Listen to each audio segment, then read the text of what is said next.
This meeting is being recorded. All right, there we go. We're recording. Do we want transcript? Can we do that as well? What does that do? That'd be good. Right, got transcript as well.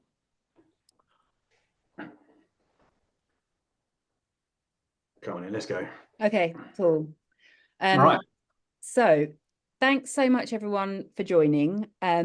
My name's Zoe. I'm part of a group of people. I don't think we need to be too detailed about who we are.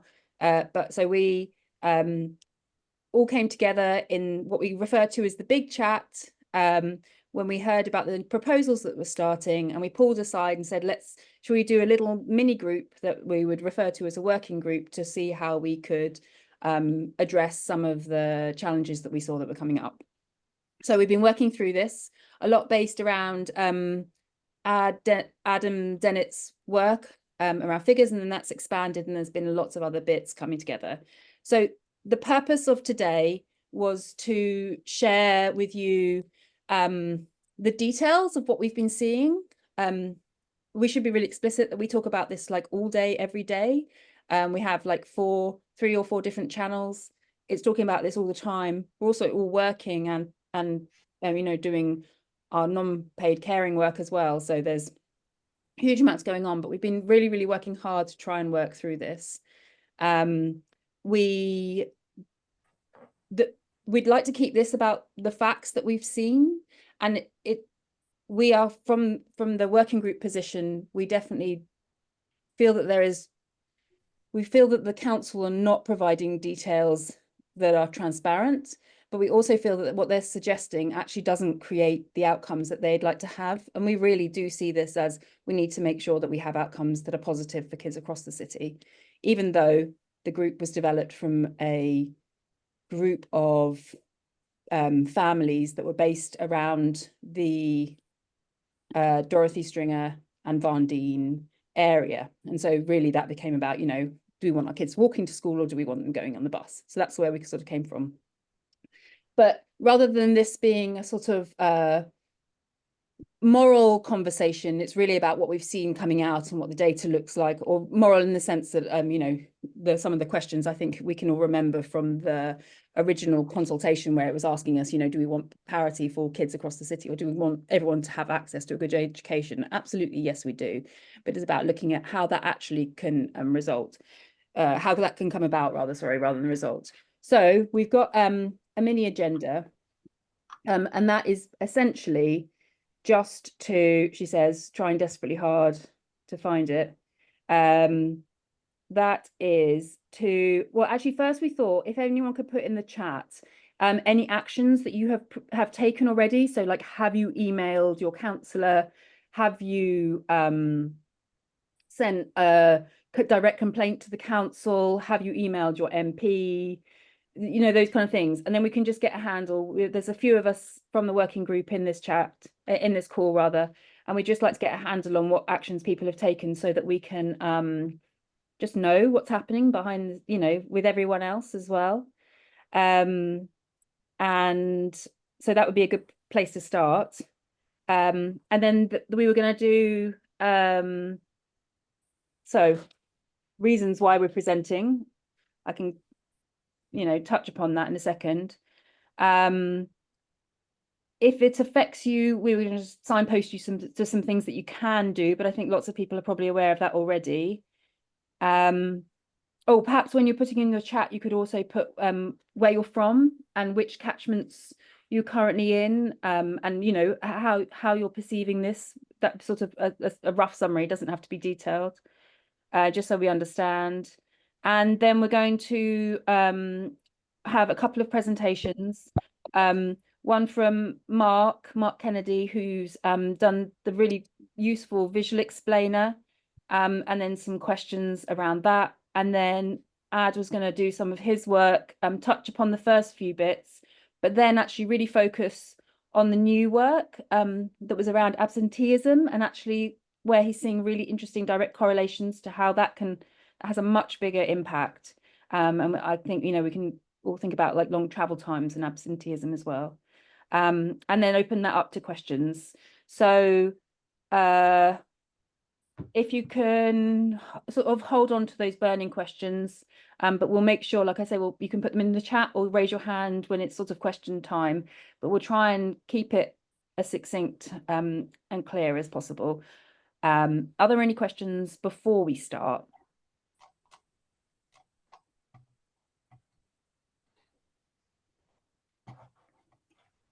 No, okay. So also just want to say I'm absolutely freezing in my kitchen as well. Sorry, I feel like I'm like my toes are like blocks of ice already. Like I'm going to just overshare because I can't help myself. I used to work in a woodland and I got really bad chilblains on one toe, and every time it's freezing cold, it comes up every single time, and it's like killing right now. So I'm really distracted a bit by that. Sorry, really overshare. At least I haven't got my dog with me. So okay, why are we presenting? So we're presenting because we really want to be transparent about everything. We want to make sure we're clear about everything. Like I said in the beginning, there's definitely some, like we're doing this all in between all the other things that we do. And so we're always trying to catch up with sort of all the understanding of the data as well. The data that the council have presented along the way has not been transparent and clear for us. There's been a lot of requests that we have asked for information so that we could add them into some of the summaries and the understanding, and they haven't been transparent with that either. We feel like a lot of their work contradicts a lot of the other work, so that's been really tough, but we also feel like they're not actually talking to us as a community. There's an expectation that we are pointy-elbowed five ways parents, and actually when we're thinking about our catchment for the Stringer Van Dien area, you know, that extends actually currently all the way into the like lower Whitehawk, the Bristol Estate area, and along the seafront. It's not just like a small patch. It just happens that we're vocal about it around that area because we all live within walking distance. And that's, you know, that's why that's become such a huge issue. We also see the value in the numbers that we have in what we refer to as the big group, and how important that is for us all. We know it's incredibly emotive across all sides of this. And we want to, it's not that we don't want to have it as an emotive thing, but we want the best for all of our kids across the city. And so we'd quite like to make sure that we keep online, you know, we don't criticize where it doesn't need to be criticized. We don't move into personal areas of people as well. And I think we need to be really careful about that just generally, because that's a fine line that we can cross. So with that in mind, says she, when she talks about personal things all the time and overshares. Mark, would you like to start with your visual explainer? Yes, I would love to. Let's just make sure I can share it. There we go. Right. Hello. So in December, we shared this visual guide document around the time, actually on the day of the December the 5th cabinet, which showed the impact of the emissions changes currently in consultation for 2026. We felt the cabinet papers weren't easy to understand. It wasn't easy to see how the different priorities worked individually, and nor was it easy to predict where children might end up attending school. So taking the census data that was published by the council and all of the information we could find for how children in the past had ranked their school preferences, we kind of ran a mock schools admission process for 26, and this is what we ended up with. I know lots of you have already seen this and understood it, but we were asked by several people to present it in a sort of more human way, so here we are. So first, a quick note about the new priorities. Again, probably familiar to most of you, but I just want to remind you of a few things. First, the priorities and the preferences are not the same thing. People often kind of mix up the terminology a bit. Children can state preferences with schools, but throughout this, we're not really going to think about that. We're just going to think about the priorities and how they're applied. And a priority is just simply the order in which children are offered places at schools. So in this case, we've got the highest priority is for looked after children. So for example, children in foster care or other state care.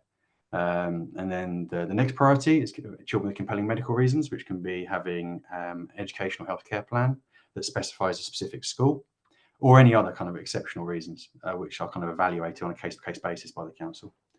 The third priority is siblings of children at a school if they live in their school's catchment. So if you've already got if you're in the Varndine catchment and you've already got a child at Varndine, you take advantage of the sibling priority. And then we've got priorities 4 and 5, which priority 4 is children who are eligible for free school meals and living within a catchment. And priority 5 is children eligible for free school meals living anywhere else, which can be outside of the Brighton Hove kind of relevant area. Now, combined, those two priority levels have a kind of a quota. Combined, they can't exceed 30% of the PAN, and the PAN is the size of just one school year at a particular school, the published admissions number. So there's been a bit of discussion about this on Facebook today. I'll come back to that a bit later, but just remember that we believe that is 30% of the PAN for those two priority levels. And now there's a new priority level that's been introduced, which is the out of catchment priority area, which is for any child who lives in the Backer, Packer, Patcham or Long Hill catchment areas. They are catchment areas that have a single school. And that's being called the open admissions priority level. And that is about 20% of PAN for the school they're hoping to attend. And then priority 7 is any children living within the catchment area of the school.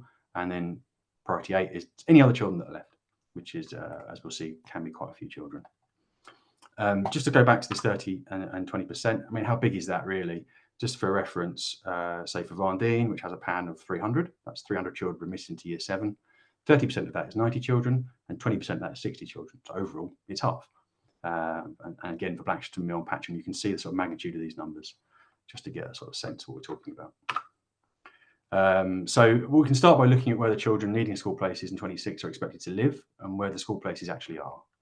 Now, these numbers are taken straight from the forecast in the council's cabinet papers. The only thing you won't see in the cabinet papers is the absolute counts of pupils eligible for free school meals. And we've adjusted these based on the free school meal rate attending Cardinal Newman and King's, because we know that these schools have lower proportions of disadvantaged children than elsewhere. So when the children from all catchments go to the faith schools, but they sort of take with them a lower proportion of children eligible for free school meals. So in kind of the proportion left behind in the catchments is higher. So that's why these numbers probably look a little bit higher than you'd be led to believe previously. We're considering this by catchment, not by school. It's just too difficult to do it by school. There's lots of competing factors within the catchments too. So for areas where there are 2 schools, we just merge them into one kind of massive school. And in many cases, that's how people think about it anyway. The Kemp Town and the Whitehawk catchment swap is also included in this. That's where Kemp Town has been taken out of the Varndine and Stringer catchment area and put into the Long Hill catchment, and in kind of exchange, Whitehawk has been moved into the Varndine and Stringer catchment. And from now on, we're not really going to talk about the faith schools again, Kings and Cardinal Newman, because their admissions are not under council control and not impacted by these changes. And typically they admit large numbers of children from feeder schools, which are kind of we don't really know much about. The population numbers provided by the council are already adjusted to remove children expected to attend either of the faith schools. So really, everything that you see here is the same numbers that the council are using. So nothing controversial, hopefully.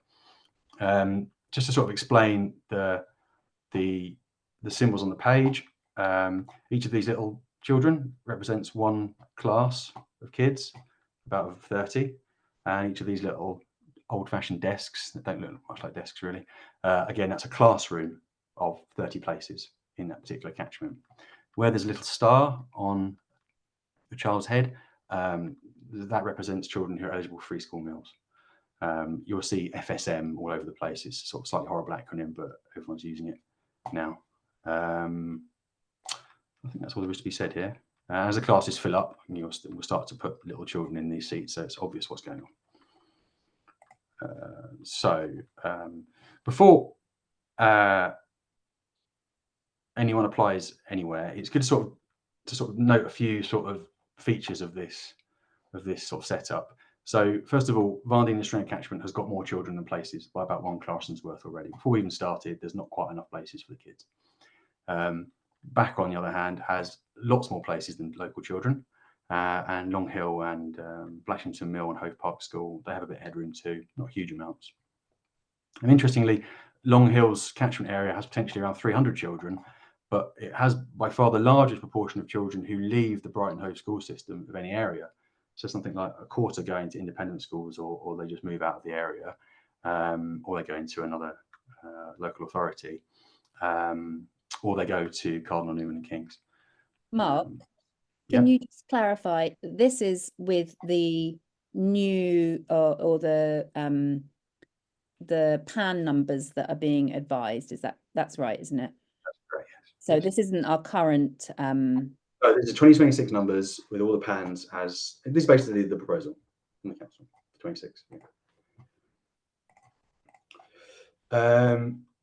Now you'll see that also Long Hill and the Backer catchments have got large proportions of children eligible for free school meals, but in absolute numbers, there are actually more children living in the Varney and the Stringer catchment area eligible for free school meals. 198 up here. Backer and Long Hill combined have about 170.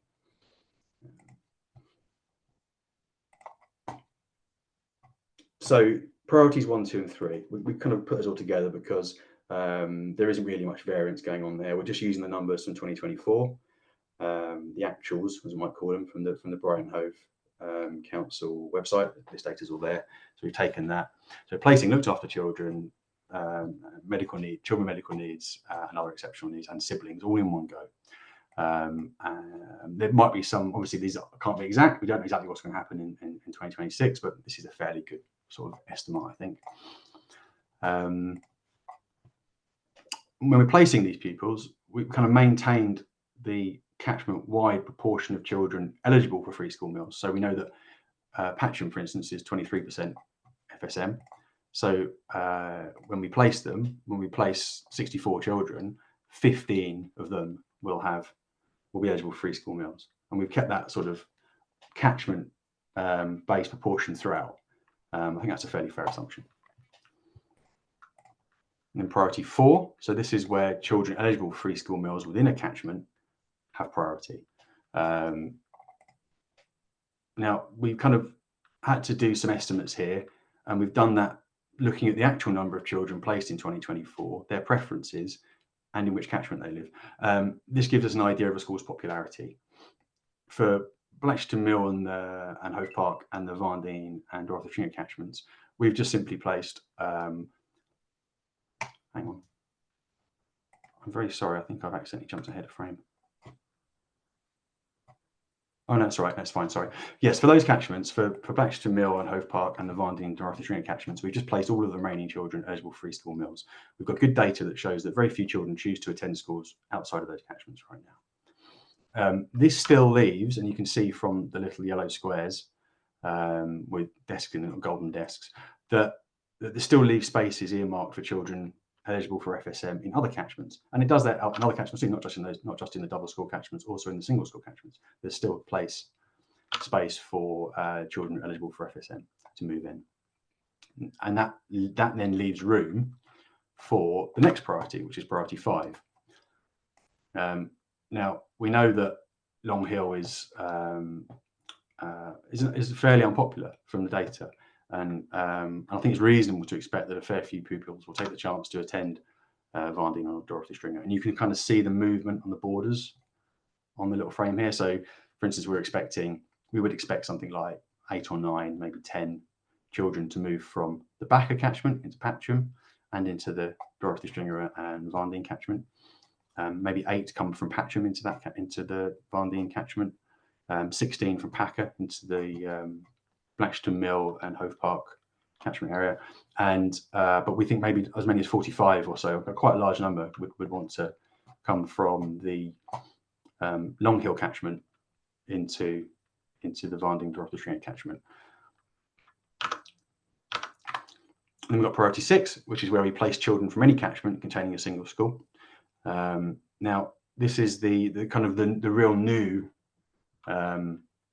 priority level. Now, again, this is another estimate made with what we can infer from preferences and actual offer data for 2024. I mean, nobody's saying this is exactly what's going to happen, but I think it's a reasonable guess. So the numbers we've got are quite a large number we think would opt to come from the Patcham catchment area into the Varndean Dorothy Stringer, And we think quite a lot from the Packer catchment will also make the same decision to come into the Blackstone Mill and Hove Park. And that is borne out from the data we've got based on 2024.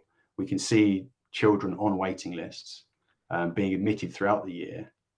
And we can see that those schools are in the double school catchment areas are very oversubscribed. So I think it's, again, a reasonable guess. Some have suggested it's a worst case, but I take the view that either the demand is there for the priority change, or the demand isn't there and none of this is needed.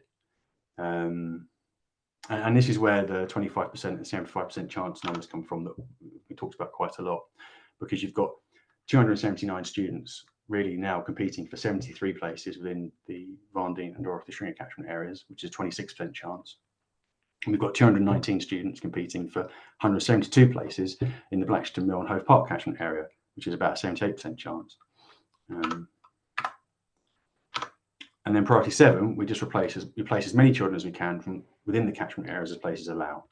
And at the end of that, you are left with 1 in 3 catchment area children not placed in Van Dien and Dorothy Stringer, and 1 in 10 catchment children not placed in Blackstone Mill and Hove Park.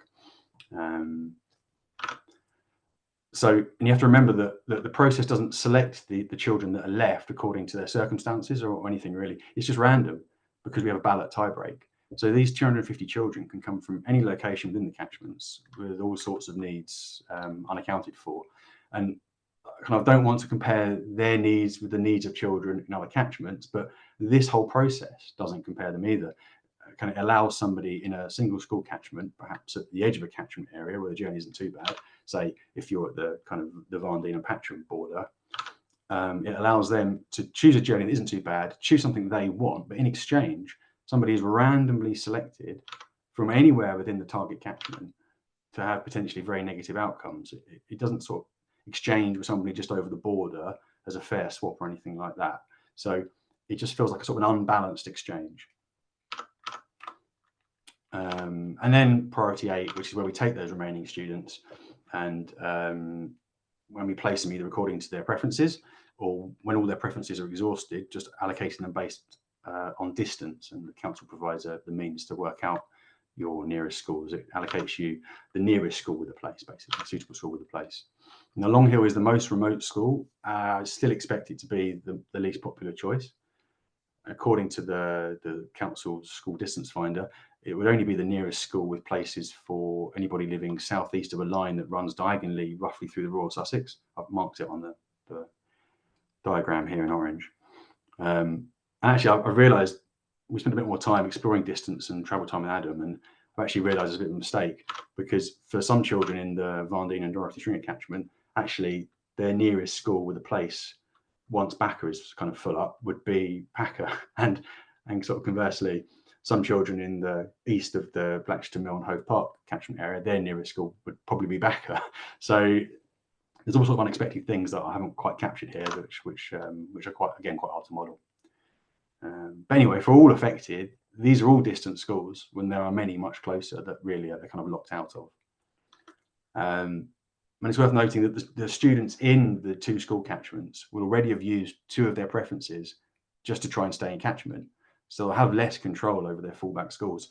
I kind of suspect this is one of the reasons why 4 preferences are now being offered, kind of to help soften that. So I've kind of rattled through that a bit, but if you have any questions, it probably won't be worth asking them right now. Like Zoe said, ask them at the end of the session, or if you want, you can just email me. Mark, we have one question just to clarify, if that's okay. And it was just, could you just be really explicit on how you've worked out what those numbers are? So the questions around why do you think the 45 will move from the Long Hill catchment into the the VDS catchment? So there's a few things we can see. We can see that we know that the school is unpopular in the Long Hill catchment, right? And that people are seeking alternative schools to attend, and they make choices like going to Cardinal Newman when they can, if they're from one of the feeder schools there, or they make choices like going to Lewis Priory. We know that several children do that. We know some go independent, some drop out the system. But we can also see, so we did a Freedom of Information request recently, and the council did provide us with data on which pupils are made offers in each catchment for which schools, and also where students actually ultimately end up attending per catchment as well. And you can see children in kind of the outlying areas applying for the central schools. We know that a lot of them do want to attend those schools. That's reasonable.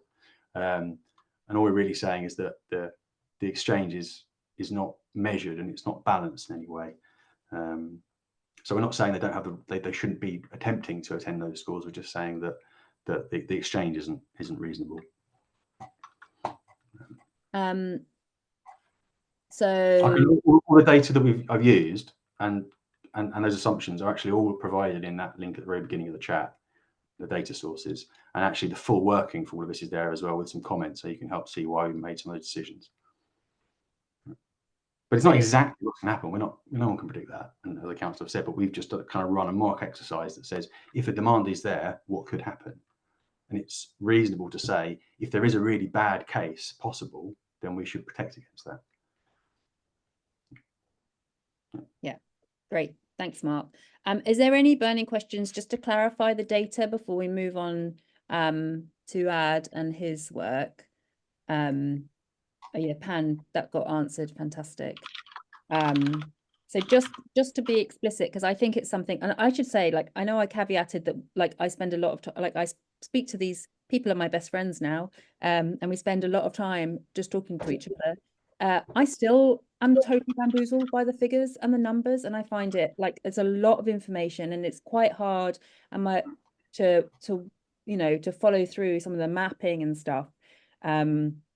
So if there are questions that you think I'm not quite sure, please do ask, because there's, I mean, I might not know, and it might be useful for me to clarify it as well, or something along those lines. But you could, like, hopefully that's really clear. Like Mark said, you can go back through, if you go to the Parent Support Group website, everything's linked onto there. And we've, again, talking about that transparency, we've tried to lay everything out, all the work that we've all the work that's been done, we've linked to it so that you can see where that data has been taken from, so you can follow those lines back really clearly. And that was something that we found really difficult in the council's work, that they weren't being transparent. So we wanted to make sure that thanks, Ad, we wanted to make sure that they that we were, when we were complaining about someone not being transparent, we thought it was really important. Richard says,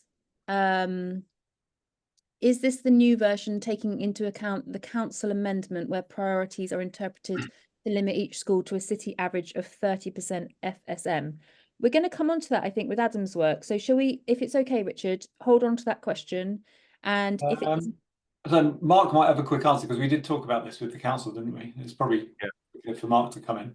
So we released this analysis on the day of the cabinet, and they very quickly put a kind of amendment in to imply that there was an intention not to do the thing that we were suggesting would happen. We later went back to them and said, but the thing that we're suggesting will happen is already the case for 2025. This is priorities 4 and 5 already exist in the 2025 wording. And after a bit of back and forth, and we actually sat physically in a meeting with them and challenged them on this for quite a long time, they acknowledged that the stacking of the FSM priorities on top of students eligible for FSM that have already been admitted under sibling link is correct. So it isn't, as worded, limited to 30% overall. It is 30% on top of those already admitted. And there's no indication any of the sort of the consultation papers issued since the cabinet meeting that they've changed that. Now, it's very difficult, and they've gone very quiet about it. But I don't see that we can expect them to back down from what they've already done for 2025. And since they've already acknowledged over email and in person that that's what's going to happen, I don't think that amendment really has any kind of weight or value. I mean, so can you be explicit what that means then? What that means? Well, that means that, so for instance, if you have a catchment, say we had a school of 100 pupils in a catchment that was 30% FSM already, and you admitted under sibling link 30 children, like 10 of those would already be eligible for FSM. If you then admitted another 30% of your PAN through the FSM priorities, you would overall end up with 40 children eligible for FSM, which would be a 40% rate. So that's just a very rough kind of set of numbers there.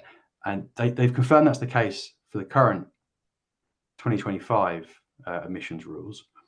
And they haven't stated in the documentation they're going to change that. So I don't see that. I know there was sort of a somewhat shaky table that's been used ever since the consultation started that said 0 places available for out of catchment FSM. But what's going to make it into the priorities as published, which is what the appeals people would look at and what the adjudicator would look at and what parents are looking at when they decide what their chances might be, that wording really does very firmly imply that the FSM quota is stacked on top of the sibling priority.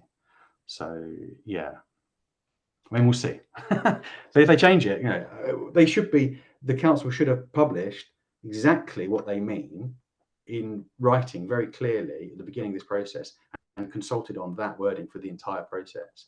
To say we might change it later is not right, I don't think. Anyway, that's my feeling.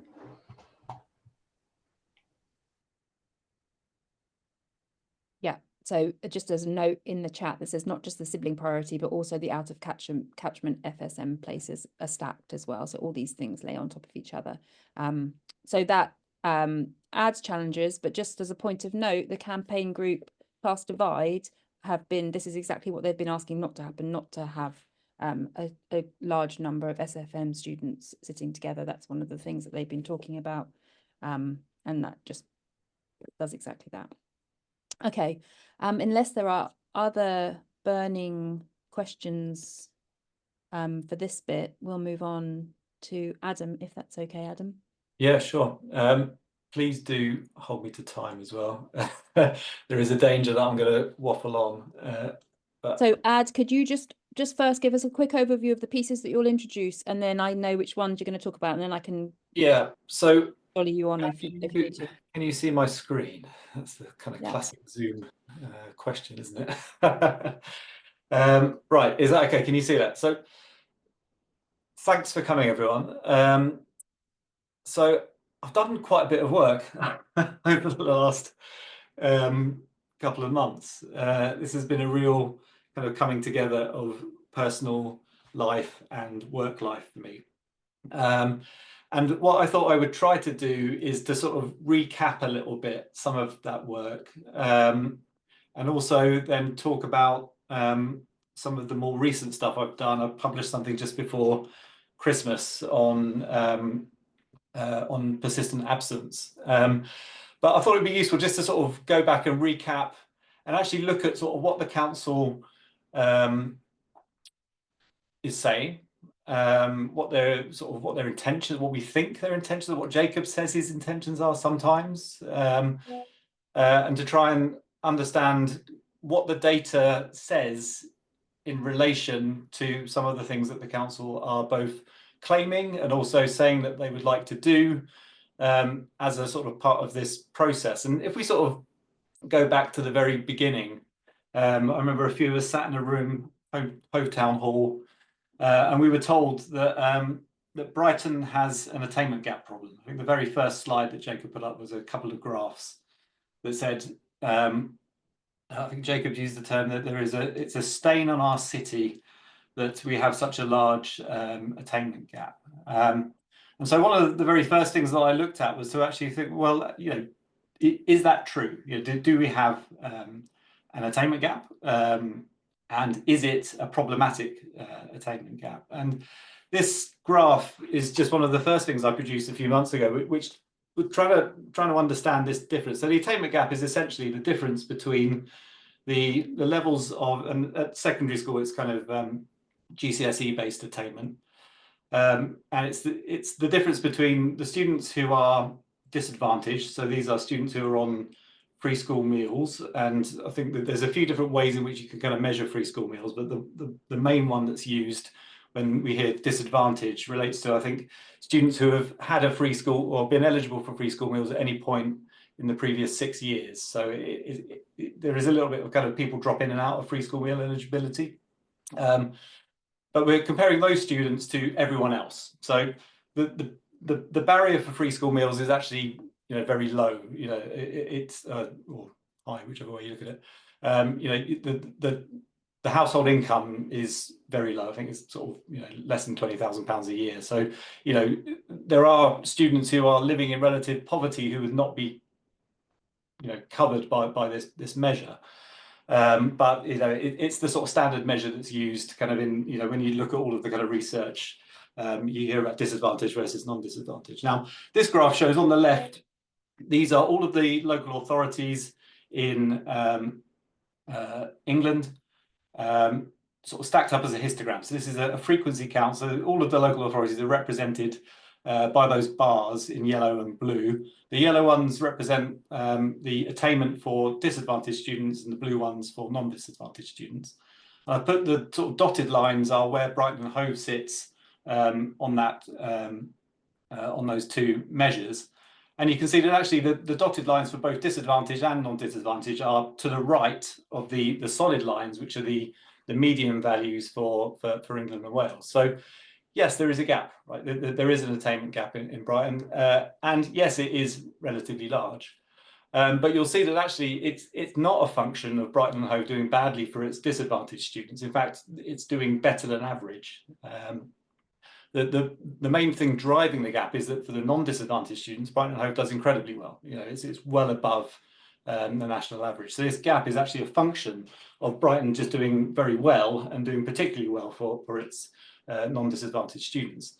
So one of my earlier kind of points to Jacob was actually, you know, this is not necessarily a stain on the city. We're doing very well. You know, if you look at it objectively, we're above average for both disadvantaged and for non-disadvantaged students. You know, and this gap is something that exists across the country. And actually, maybe we should think about what are we doing well here and what can we support. So that was the first piece of evidence that I looked at. Now, one of the things that, so having identified this this challenge that Jacob wanted to solve, the attainment gap, it was put to us that the way to solve this gap was to actually increase social mixing in schools. So this is the kind of solution that will kind of bring about benefits to sort of disadvantaged students in the city. And we can see this in the documentation. This is a kind of I took this out of the documentation. It says, you know, we want to deliver a comprehensive offer from our city schools as a more mixed pupil intake creates better outcomes for disadvantaged pupils. Now, the implication there is that actually Brighton and Hove schools aren't as socially mixed as they could be, and actually this is leading to a problem in the city. And you can measure social mixing. So there's a guy called Professor Stephen Gorard, who Jacob is, you know, very fond of in some of the research that he's done. And Gorard himself actually developed an index which looked at how segregated advantaged and disadvantaged students are in schools in sort of different parts of the country. And this is the kind of plot of this is the Gorard segregation index on the left, and this is another measure of sort of segregation dissimilarity on the right. All of the grey dots relate to local authorities, local education authorities in England, and Brighton actually comes out as we're ranked 44th best for integration out of 156. So you know, actually we're doing pretty well. You know, again, we're in the top third of local authorities for integration. So we don't particularly have a problem of segregation in the city's schools. It's we're actually kind of more integrated than a lot of other places. So that's just another piece of evidence to suggest that, you know, maybe the situation in Brighton is not quite how it's being painted as a sort of you know, to sort of underpin the proposals that are coming forward. So another premise here is that actually sort of, you know, in the documentation put forward by the council, it says that, you know, the admission arrangements, we want, you know, better quality of outcomes, and we want results that are not driven by economic advantage. So the implication there is that, you know, in Brighton and Hove, it's economic advantage that's driving the outcomes of the students. Now, you know, is that the case? You know, and actually, you know, if you look at the data, this is actually a false premise. economic advantage is not the main driver of results in the city. And we can look at sort of where, you know, why this is the case. Now, one of the core pieces of evidence that the council have used to try and justify this, you know, the proposals that they put forward is a paper written by Professor Gorard. You know, he'd sort of written quite a few things, but there's one particular paper from a couple of years ago where he looks at this kind of effect of you know, actually kind of mixing up economic advantage and disadvantage in schools and seeing whether that then improves the outcomes of students. And this is what Jacob's really kind of been zooming in on. And if you read the paper, this quote here is kind of what Gorard concludes in his work. Now he says, you know, whether school composition is a phantom or not, the school level variables tell a consistent story across the duration of schooling. Pupils do worse in schools with clusters of disadvantage or clusters of prior attainment. Put another way, if this composition is real, so he's not even completely sure that it is real. And this, if you read the paper, there's a reason why he's not completely confident it's a real effect. Then schools should be as mixed as possible, both socially and academically. This could lead to improved outcomes of between 0.05 and 0.15 of a standard deviation for almost no cost. Now that's quite obtuse, right?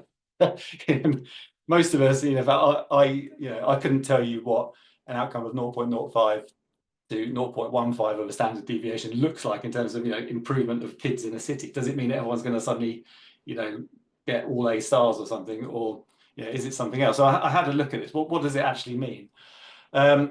What it means is effectively for one student sitting in a school and they took 10 GCSEs, one of those GCSEs might improve by 1 grade point by increasing the social mixing in the school. So if you took 10 GCSEs and you got an E in French, then by increasing this kind of social mixing in school, for that one exam, you might get a D in French now, but all the others would stay the same.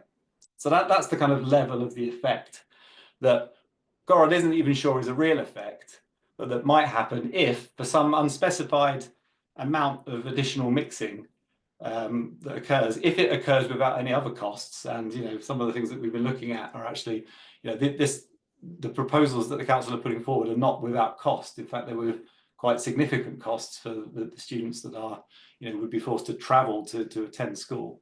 The outcomes at the end, even if this is all correct, would be potentially just a 1 grade difference for one of your GCSEs. So it's a small effect, right? You know, even in the kind of Gorard paper, it's quite a small effect. However, there's another problem with the Gorard stuff. So he talks about this kind of, you know, if the effect is real, and he was looking in his paper at some evidence from schools across the whole of England. So it's quite a large data set.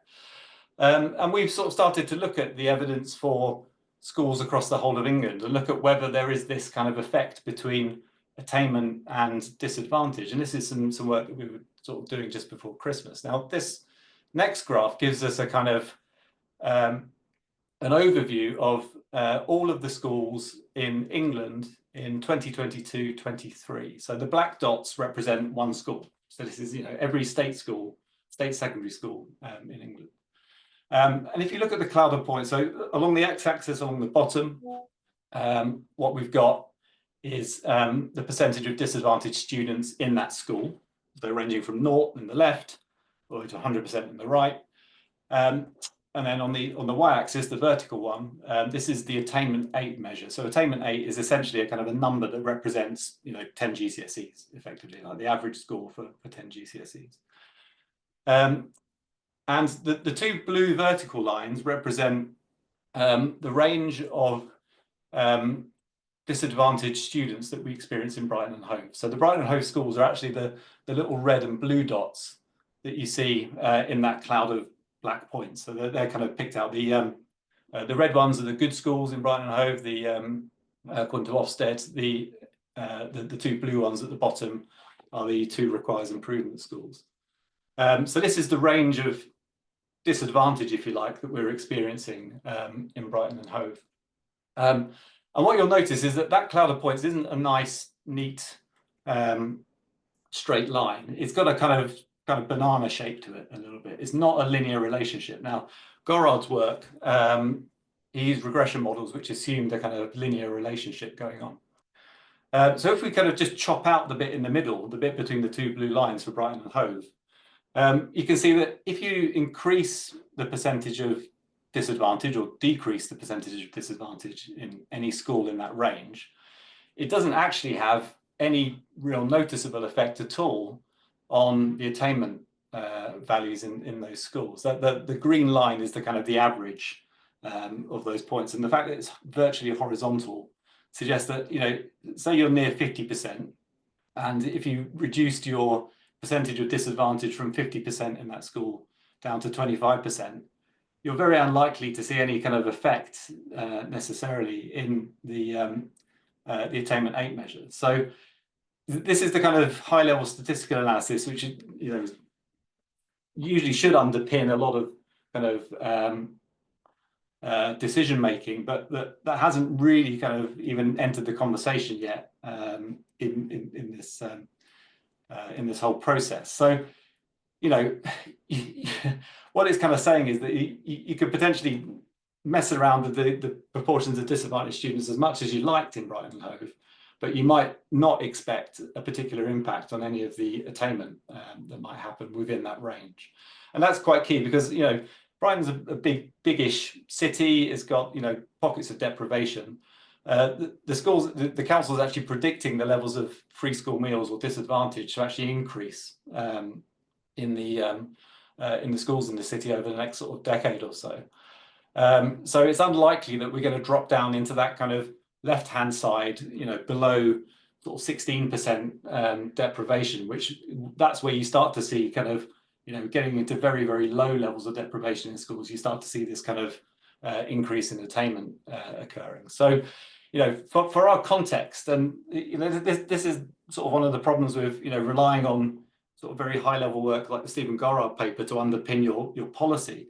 Okay, some of these things might, I mean, I'm a geographer, and everything that I do is kind of related to, you know, the importance of actually where stuff happens is really key.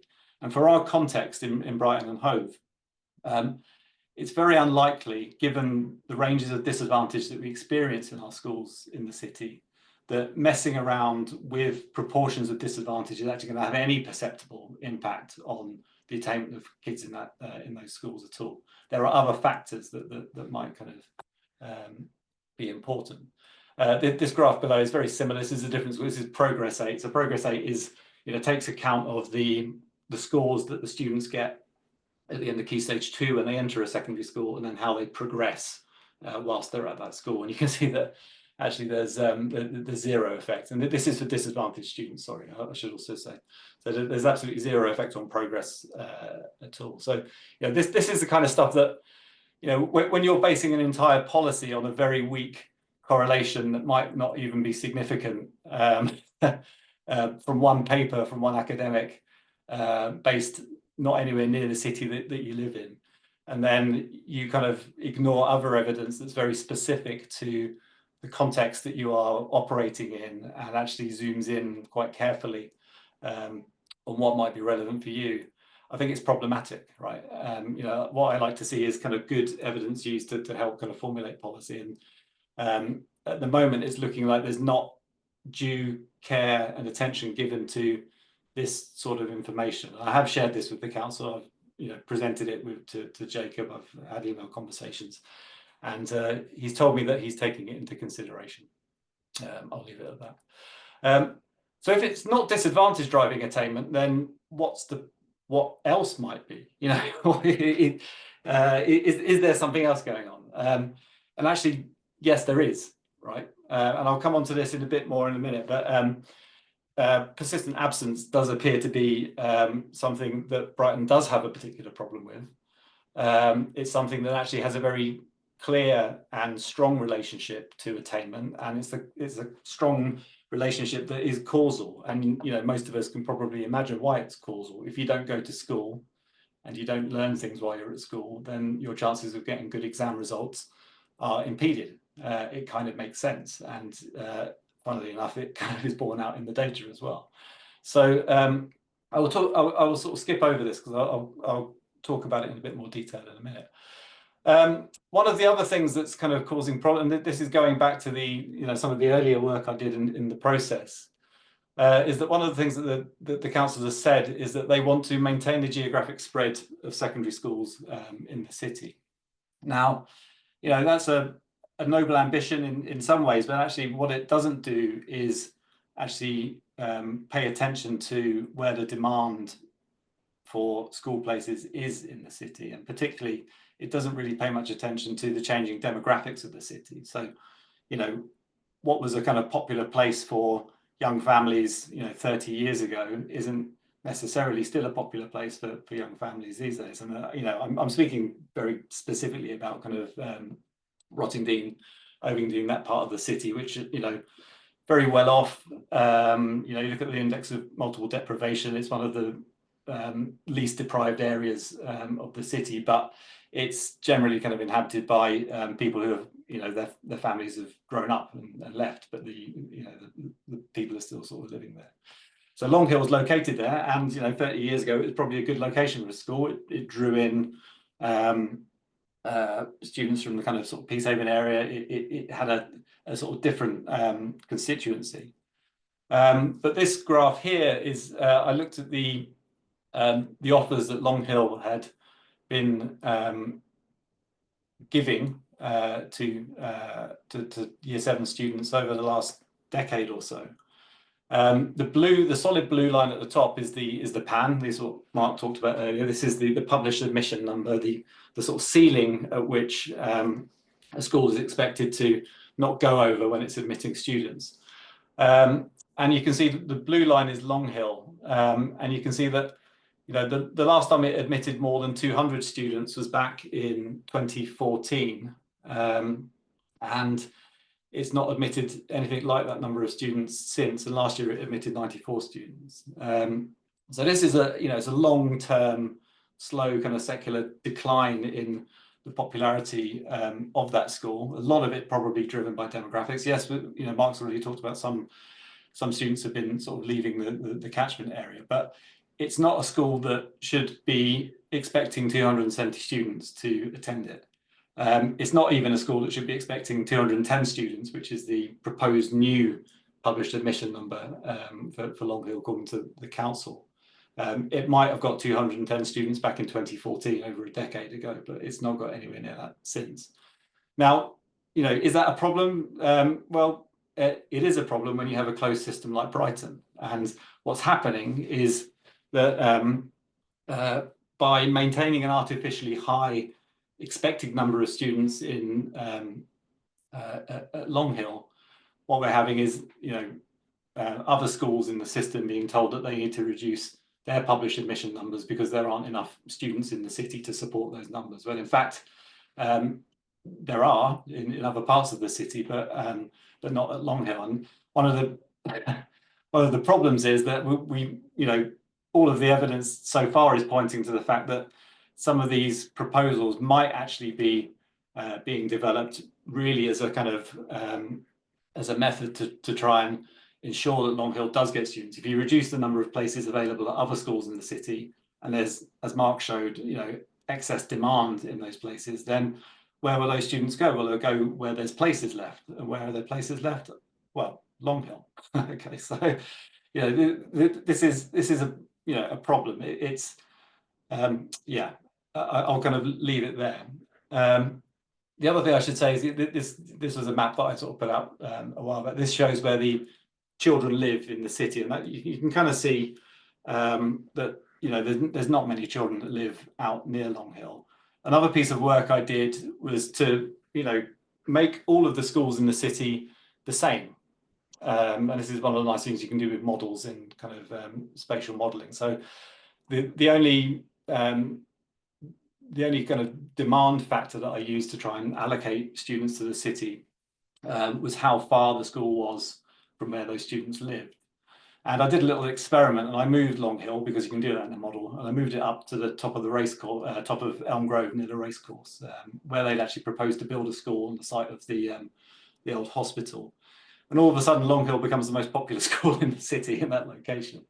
So, you know, I've raised this with Jacob, raised it with the council. I've spoken to Liz, who's sort of in charge of the new city plan and things. And, you know, I do think as a sort of long-term goal, rather than trying to fight the kind of geographic and demographic reality of the city, you know, really kind of understanding the system. And my old boss, Alan Wilson, used to say to me, you know, you can't make any decisions without first fully understanding your system. And this is the system that Brighton and Hove City Council has to deal with. And understanding that, you know, where the kids live in the city and where the schools are located is suboptimal at the moment. And actually, you know, if you're looking to keep a version of Long Hill open, and I'm not saying that we should close Long Hill at all, what I'm saying is that it's badly located, and it's located in the wrong part of the city. And actually, if, you know, if it were smaller and if it were moved to somewhere near the top of Elm Grove, you know, very good access for example, Whitehawk kids from Hanover, you know, all these kind of areas, we could have a mixed school that serves a kind of diversity of students that's actually popular because it's pretty easy to get to, you know, rather than out in a village 5 miles away, which is nowhere near the rest of the city where no one lives. Then we might end up with a sustainable system in the city. And, you know, yes, I understand there's no money, and I understand that it's, you know, this is not an easy thing to do, but at least kind of having it as an ambition and having it as a, you know, stated policy objective recognizes the reality of the city and actually might end up, you know, with a solution that might actually stand a long-term chance of actually succeeding. So that's kind of, you know, where we got to with the kind of evidence. I can go into a little bit more detail about the absence and attainment issue that I've kind of unpicked over the last kind of few weeks. I'm going to sort of zoom down this page a little bit. So, can I just interject very quickly? Is that okay? Yeah, sure. Can you just confirm that the non-disadvantaged that you're talking about, have you excluded private schools from that? Yeah. It's just can you the tell us state. what are the so can you just be clear about which the exclusions are? Yeah, okay. So I subsetted the data. I dropped out all independent schools, all special schools. I just kept state-funded secondary schools. So that includes the religious schools, it includes academies, all of that sort of stuff. But it's not independent schools and it's not special schools, because special schools really mess up the data because they look very different to sort of standard schools. So yeah, it's, you know, it's the schools we've been talking about in Brighton and ones similar in the rest of the country is what I was looking at. Thanks for clarifying. Also, I'm just going to ask you to speed up a tiny bit because we're at past. Yeah, I'll try and zoom over this bit. So this little collection of graphs. So before Christmas, I kind of thought, well, okay, like I'm not necessarily convinced that that the full story is being presented to us. I think there's probably a bit more to it than just economic advantage causing the problems in the city. Because, you know, I've lived in Brighton for, you know, almost 10 years now, and I sort of see the kind of, yes, there are pockets of affluence. I see the pockets of deprivation. I also see there's a lot of mixing going on. So, you know, as a sort of curious academic, I'm always trying to, you know, get to the bottom of sort of, you know, what might be causing the problems. And I've done a bit of work in the past. In some of my lectures, I kind of, you know, I present the kind of correlations between absence and GCSE scores in London. I do this thing called geographically weighted regression and show the students how it's quite an interesting kind of case study.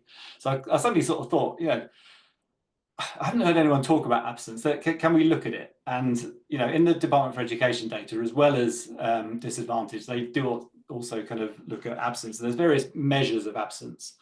But what I'm zooming in on here is persistent absence. So this is the kind of, this is not kids going away on holiday for a week and, you know, that kind of stuff. This is persistent absentees are students who miss more than 10% of the sessions in a school year. They're classed as persistent absent. This little collection of histograms looks at all of the local authorities in England and Wales from 2016 through to 2023. The blue dotted line is Brighton and Hove.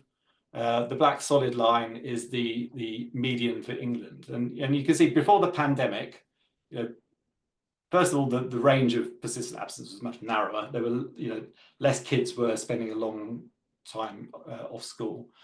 But also Brighton and Hove, look at 2020, we were actually pretty much on the national average at that point. Then the pandemic happened and things got pretty bad. And actually, they've not got much better since the pandemic. So the pandemic has really kind of screwed things up. And if you look into the national media, that is kind of well established. But Brighton has kind of remained, way out to the right-hand side of the median. We have a particular problem in the city with persistent absence. And if you kind of zoom in to sort of where the problem exists, this is a histogram that, again, the grey behind is all of the schools in England, and the solid lines represent the schools in Brighton and Hove. And you can see that actually where the persistent absence problem is kind of concentrated is in 4 schools in particular. So Backer has, actually one of the worst persistent absence problems in the country. However, I did go up to Backer on Monday, and I chatted to Jack, the head, and he was telling me that actually Backer's got this, what's it called, the Swan Centre, which is a kind of special education kind of sort of entity on the site with about 20 students in it. And students with kind of serious challenges, and a lot of those numbers, so a lot of persistent absence with that kind of part of the school, and they get rolled up into the Backer number. So he said it's kind of in the rest of the school it's not quite as bad as that, but regardless, it's that even without that they would still have a pretty serious persistent absence problem. Long Hill again, is second worst in the city, and again, Hove Park and Portslade have got particular kind of problems of persistent absence as well, so well above the national average.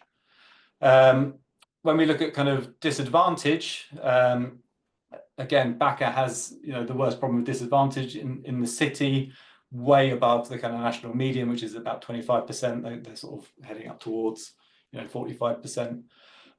Most of the rest of the schools in the city, and Long Hill gets talked about as a disadvantaged school. It's not far above the national average actually in terms of its sort of levels of disadvantage, and the other schools in the city actually sort of below. But what effect does this have on attainment? And we can look at the kind of the distributions of attainment, but I'll kind of zoom into this this graph here, which is probably one of the most indicative of the issue. Now, what we've got, this is kind of classic scatter plot. We've got on the bottom, the x-axis, we've got enrolments who are persistently absent, and then on the y-axis, we've got the progress 8 measures. This is kind of how well students do, how well they progress. And what you notice is that actually that little cluster of points is quite tightly associated with the blue line, which is the kind of the average. And what it shows is that as absence goes up, then progress goes down, and that's quite a kind of strong relationship. We can then compare that plot with this is attainment 8, sorry, so this is kind of raw attainment, so similar kind of thing. And we can then compare that with disadvantage. And what you'll notice about the disadvantage plot is that, yes, there is a sort of negative relationship. This is the kind of thing that Gorard was noticing. But you'll notice that the cloud of points is not as tightly kind of packed around the blue line. And the steepness of the blue line is not as steep. And that's important. So the steepness relates to the size of the effect, really, right? So if you've got a steeper line, as disadvantage increases, then it has a stronger effect on pushing down attainment. So immediately just looking at that, I'm thinking, well, okay, we seem to have a much stronger relationship with disadvantage than with absence than we do with disadvantage. I take this a lot. I'll sort of speed up a bit and I'll zoom through, but I want to just sort of go to the end, because some people say, well, is disadvantage and absence correlated? Well, yes, it is. And this is part of the problem, I think, in Brighton. So this graph shows that actually there is a weak positive correlation between disadvantage and absence. And I think some of the kind of issue that I think the council is sort of run into is that they've been sort of misdiagnosing the fact that it's disadvantage causing the problems for attainment in the city, when actually it's a problem of absence, which is kind of correlated to an extent, but not completely, with disadvantage. And we can use models to actually understand which one of these is more important. And I feel I'm going to try my best to explain these kind of tables. It's probably easier to explain it with the graphs, actually. So what we have here is this graph represents the level of the effect that different variables that might explain attainment are having on that attainment score. And if you include them all in the same model, you can then see the effect that they have on each other and which ones are more important relative to each other. So these little blue dots, the line in the middle essentially represents no effect, right? So if there's a blue dot in the middle, so this one here for the East of England, for example, what this is saying is that, you know, being in the East of England is going to have no real effect on your attainment, which is good news for people if you're from Norwich or something like that. If you look at the very top variable, this is our persistent absence variable. And you can see that the one below it is our disadvantage variable. And what that's showing is that because this is a kind of further to the left for persistent absence, it's showing that persistent absence has a much stronger effect on attainment than disadvantage does when you're including them at the same time in the model. You're trying to account for both things at the same time. There are other things that actually do also impact on attainment, and the Ofsted rating of school really matters, right? So if you're in an outstanding school, that's going to have a seriously positive impact on your attainment. And that kind of makes sense, right? You know, the Ofsted inspectors go around and they don't give a school outstanding for, you know, for no reason. So there are things going on over and above attainment that are kind of, you know, benefiting over and above, you know, disadvantage. And actually some of my other graphs at the top, and you can take your time and sort of look at this later, you'll see how, you know, if you're in an outstanding school, you can have very high levels of disadvantage in an outstanding school and still get very good results, right? So it's the relationship almost disappears at those levels. Being in a requires improvement or special measures school can have a seriously negative impact on your attainment.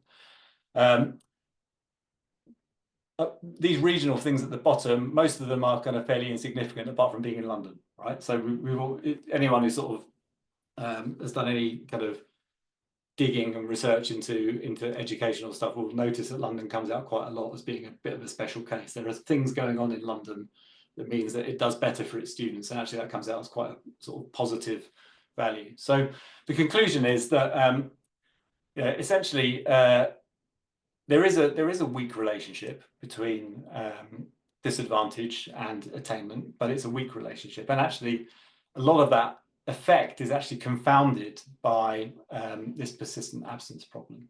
And so if you're a policymaker who wants to really make a difference in, you know, the attainment of the students in your city, my suggestion would be to not focus on disadvantage, but actually, you know, you're going to get more bang for your buck if you start to focus on levels of persistent absence. And you might get more bang for your buck without the kind of serious negative impacts that busing students across a city to schools a long way away from their house that might impact their kind of, you know, well-being, their kind of tiredness, you know, all of these other things that, you know, are going to have sort of negative impacts that, you know, when there's only a very, very small potential for a positive impact by kind of, you know, this kind of social engineering. So that's kind of what the data has been telling me. I've tried to kind of put this information to Jacob and the council team. They have you know, they've at least sat in a room with me while I've talked to them about it. I don't think I can say much more than that. So yeah, I will leave it there because I've been talking for ages. But happy to answer any questions. Thanks, Ad. I think Anna's going to take the question section. So Anna, over to you. Yeah, thanks, Zoe. And just before we go into questions, I think we've got about just under 15 minutes for those, because it'd be nice to finish at around 10. I know people feel very, very strongly on this issue, and this is the part of the event where people might start to feel that coming up. If I can ask you all to try and stick to sort of questions about the data that's being presented, and use the group chat for any other more wider points that you want to raise about the politics of this, just so we can keep this briefing for that purpose. If you want to raise your hands, or just kind of put your video on if you want to ask a question, I'll bring people in as they come. I can see there's a couple in the chat already, but I'm going to take a few from people who actually want to speak them out loud as well. And do feel free to do both if you've already put it in the chat. So does anybody want to leap in with a question? And it can be for Adam or for Mark.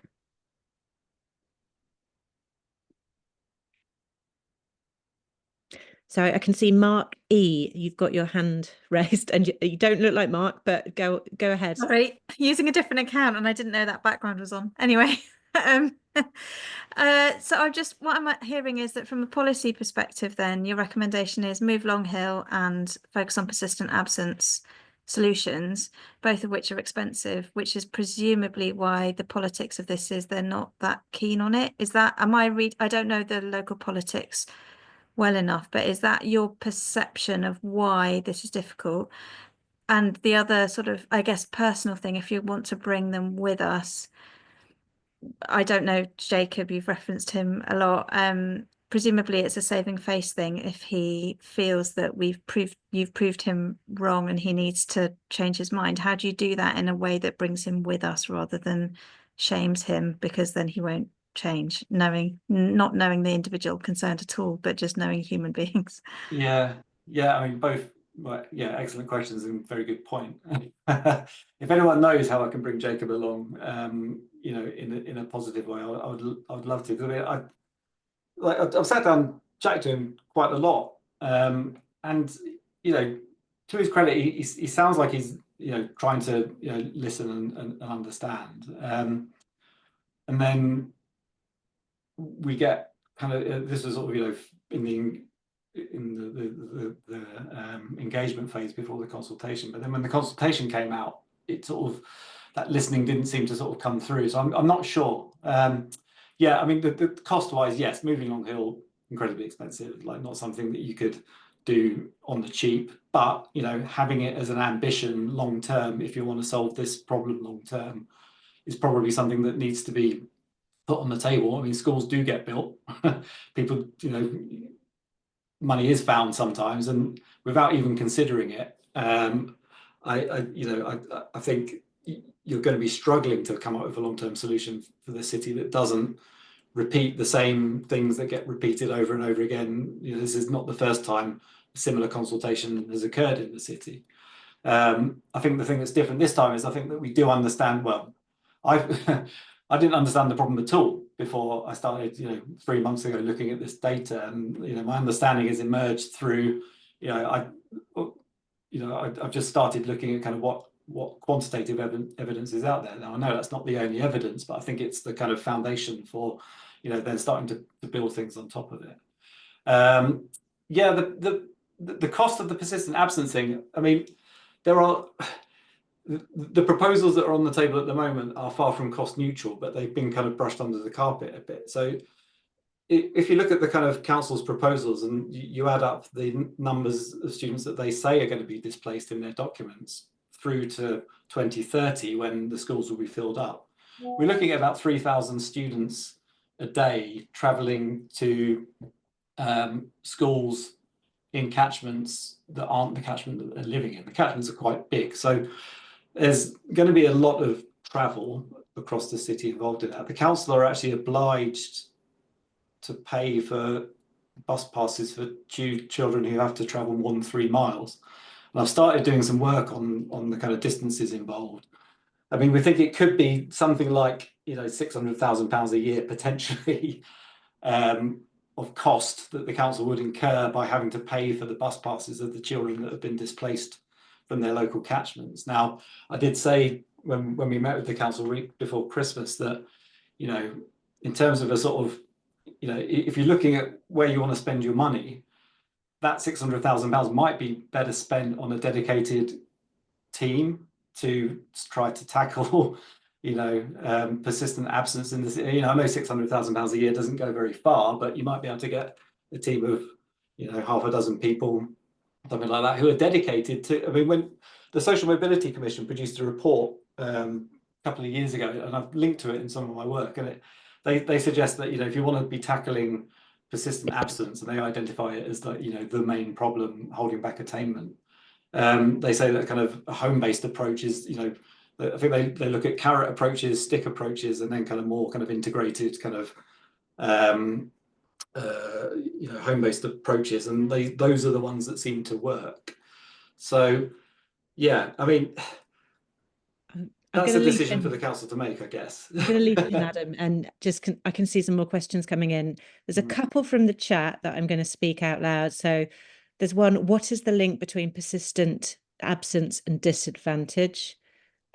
There's another that's come in, which is around, have you looked at the travel time on average they will be adding for children a day? And I can see that, oh, someone did have their hands up and it's now gone down. Yeah. So I'll leave those two with you. I've got some stuff on travel times coming out very soon. So I've worked out the, for every postcode in the city, I've got a fantastic bit of software called R5, which is amazing, and it allows you to basically kind of incorporate all of the bus timetables for the whole city, which I've done, the road network for the whole city, and it works out the shortest route by, well, you can put whatever you like in, but I put walking and busing in, and so I've worked out the travel time by walking and bus from every postcode in the city to every school in the city, and I'll hopefully publish this soon, so you can all have a play around and see, you know, from your postcode, how far, you know, what's the average kind of travel time that it will take you to get to your school. Other than that, it will be a neat thing to look at. I've not done much more analysis yet, but I wish I had more time to do it. We've only got 3 weeks left. I'd love to do that kind of work for the council. So we've got two people with their hands up. Coming to you first, George and Helen, and then over to Anna, if we take both, and then give Mark and Adam time to respond. Thanks, I'll be super quick. Thanks, Adam and Mark. And Adam, thanks for doing the analysis on persistent absence, because I really think this is the crux of the issue that we have in Brighton. Do you know where we are in the rankings compared to other local authorities of persistent absenteeism? And I'm just thinking, because that's how to get the attention of Ofsted and others. Yeah, I mean, I've got the data that's in those histograms I was just showing. That's where we are in the rankings. So it's there. I've got it. So it's in the let's talk about absence stuff. Yeah, I mean, I can go under those histograms. I can put some rankings in there because I've got the data. I've not. That'd be brilliant, because I want to put it in my letter. Thank you. Yeah, I can do that. And yeah, just to say, any other questions that you want answering, do email if that's important. Yeah, if you want any specific data things, yeah, please send me an email, because I've got all this stuff sitting on my computer now, so I can pull it out for sure. So from one Anna to another, over to you, Anna Bush. Thank you, Anna, and everyone. I think it's brilliant what you've done. It's so compelling. I guess I know this briefing was about the data. I wish they were listening more, and there's so much. I work in education nationally, you know, and there's so much out there for the council, for schools, that as a governor in one of our local schools, they're just not accessing. And I think it is a capacity issue in the council in terms of officials with the remit and scope to get involved. But I honestly don't really hold out much hope, however good what Adam produces is, that it's actually going to change the outcome at the end of the month. And just sort of, it'd be, in the last few minutes, it would just be really good to get your guys' perspective on. We should definitely keep trying, and will continue to send my emails that are ignored to them all with my helpful suggestions. But yeah, what happens on February the 1st or whenever they publish and say this is what we're going with, guys? Yeah. So I think Anna, Yeah, Zoe's okay, go on. closing comments might speak Oh, to. Yeah, I'm gonna Great. step in there, and if we, sorry, and I think it's a really, really, really important point, but just to finish off a couple of the questions, just to understand the data. Sorry, Anna, back to you now. No worries. Yeah, so hopefully we'll cover that off. There is a question from the chat from Nikki. Why do you assume that most pupils will be displaced to Long Hill rather than other closer schools? So I don't know if one of you could speak to that. Yeah, I can answer that. We're not assuming that, actually. Long Hill is the one that fills up last. We're assuming that most children will go to closer schools. That's what the explainer shows. So I'm sorry if that's been miscommunicated. We don't assume it'll be Long Hill. So.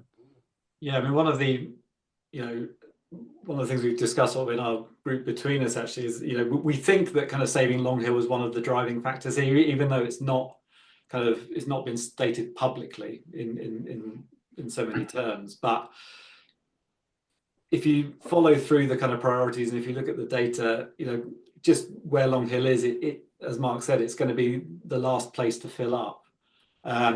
And it's probably not going to fill up to the level that it needs to fill up to make it financially viable. And so there's still going to be a problem for the council. I think there might have been a hope that they might be able to kind of sneak this under the radar and people wouldn't necessarily notice what was going on. And then when they got allocated Long Hill, then you can sort of whack them all individually a bit easier. I don't think that's going to happen now.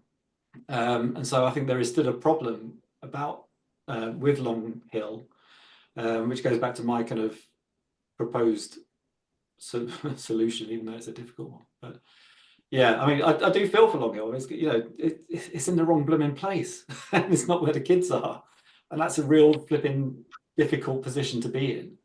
But recognizing that and being vocal about it and sort of saying that, what can we do? Can we support it to be smaller through federating with other schools in the city, for example?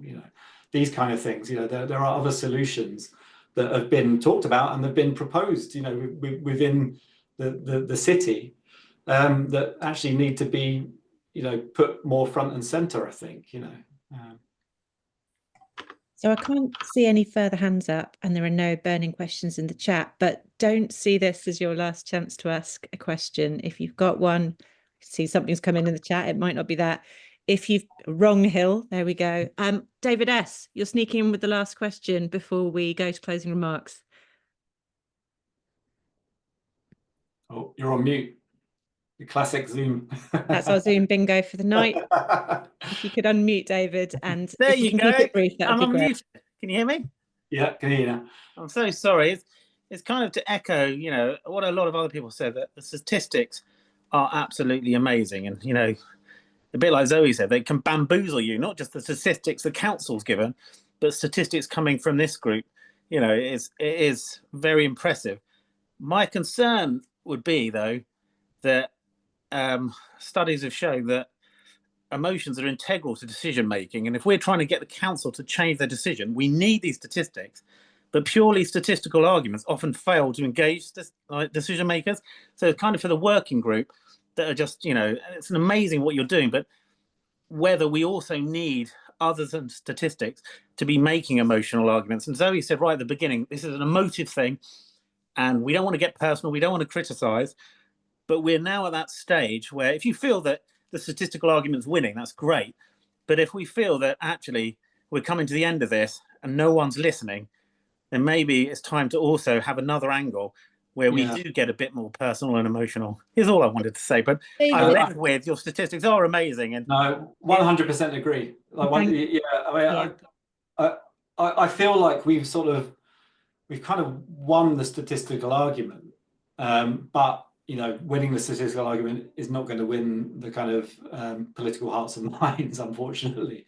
But at least we have sort of a foundation now and I do think that we can, I 100% agree. I mean, as a sort of call to arms, I think, the emotional argument is really going to be hugely important now, for everyone to kind of, over the next 3 weeks or so to really kind of make the council hear, and listen and sort of say that we don't think that you've built these proposals on sound foundations, and we think that they're going to be causing a lot of harm, And you need to listen to us loud and clear. But yeah, David, I feel like that was an amazing segue into my closing remarks as well, because I think you're absolutely right.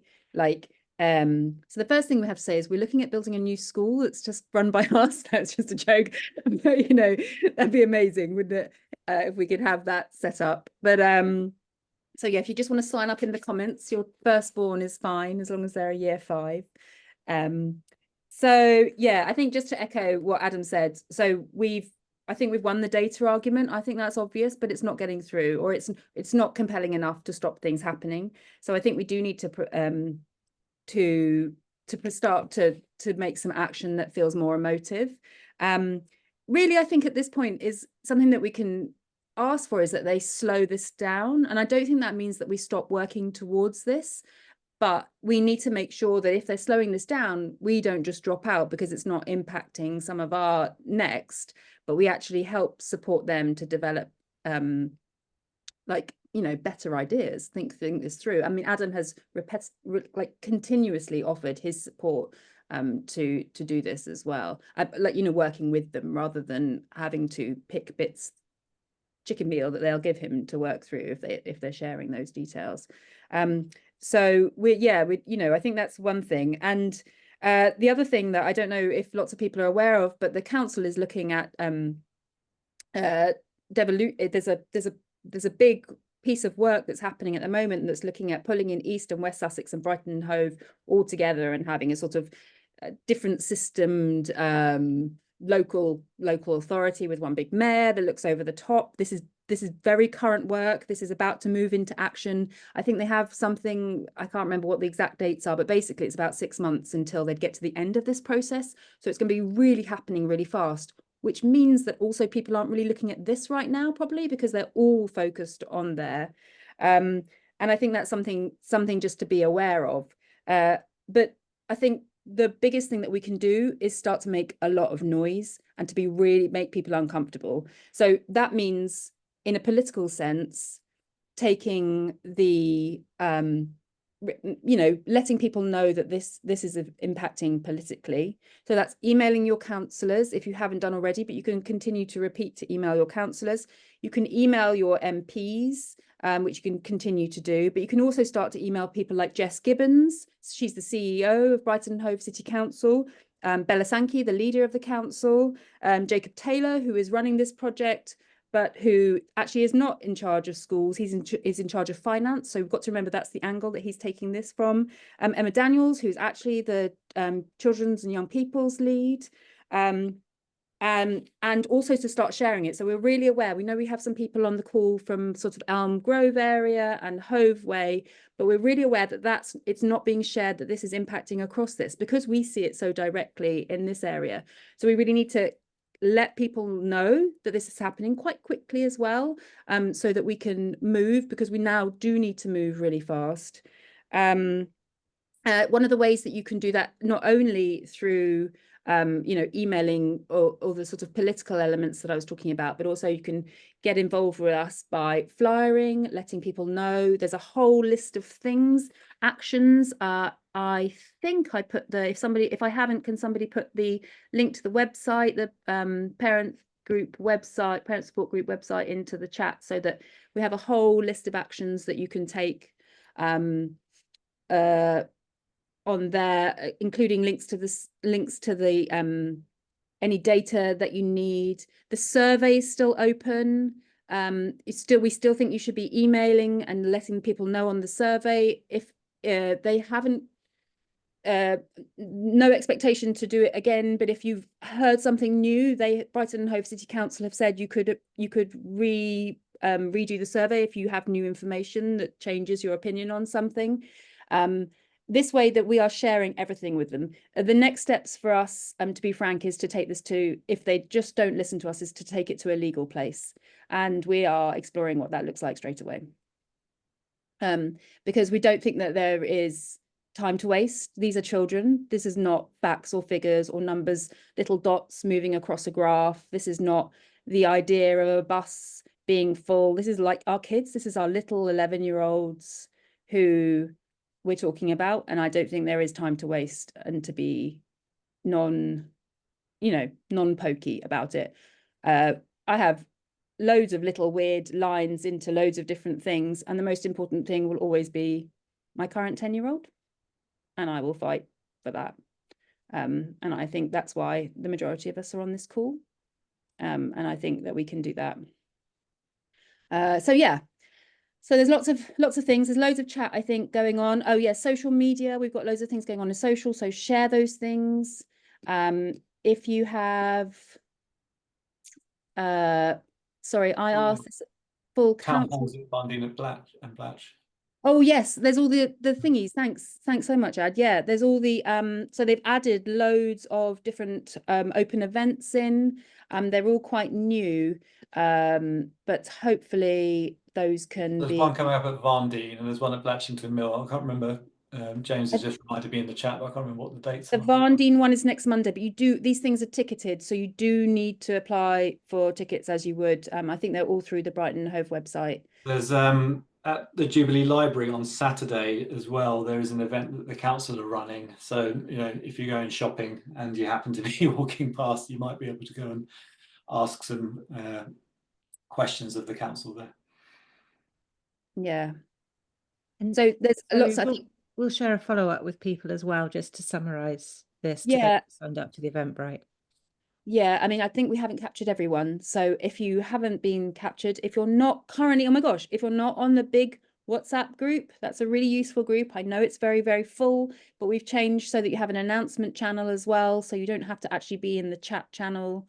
Just if you want to keep on top of everything that's happening too. So there's lots and lots of things to do, and it feels like it's quite a big push to get towards the end. I think some of the question about the, I think it was the other Anna's question, just about it being a motive and, or like, you know, if they're not listening to us, what do we do? Or how do we engage them? Or what do we do if they don't want to back down?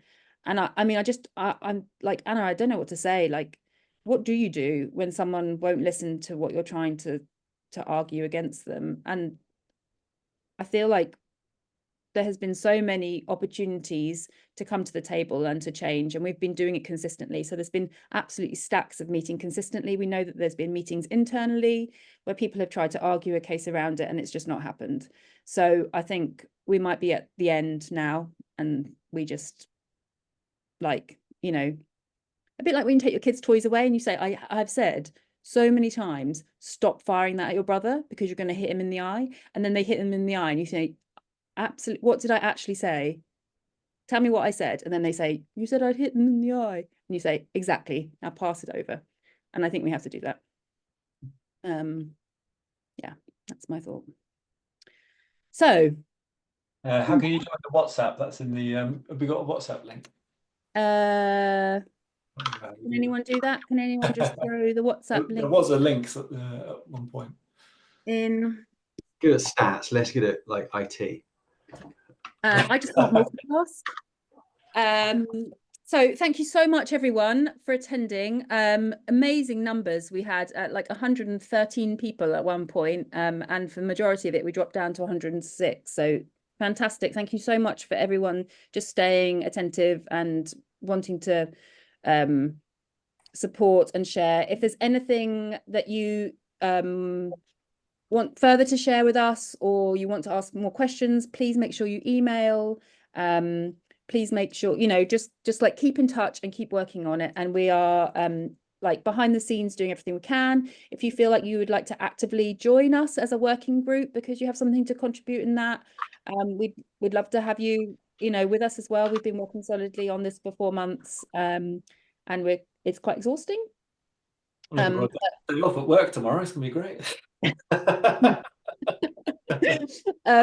So yeah. Oh, there you go. Mark's put it in chat. What's up? Yes, Mark. Amazing. Okay. Thanks so much, everyone. Really, really good to have you here. See you soon. Thanks for coming, everyone. Appreciate it. Thank you. Thank you, everybody. Thanks, guys. I might read through the chat. I'll stop the recording now. Hands off. Oh yeah, that's a good idea.